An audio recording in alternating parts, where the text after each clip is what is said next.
So this piece of red oak here, I'm going to, it's going to be in the second stage of turning it. So these spots that look kind of wet, it's super glue.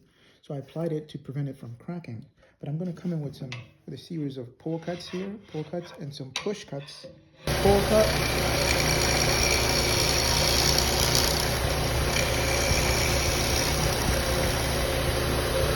Come in with a push cut.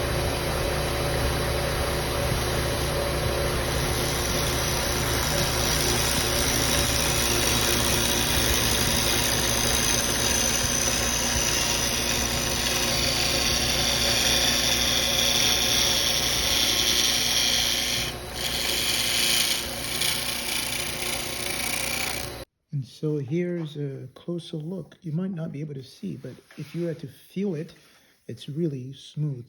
And so with this, I don't have to spend much time sanding.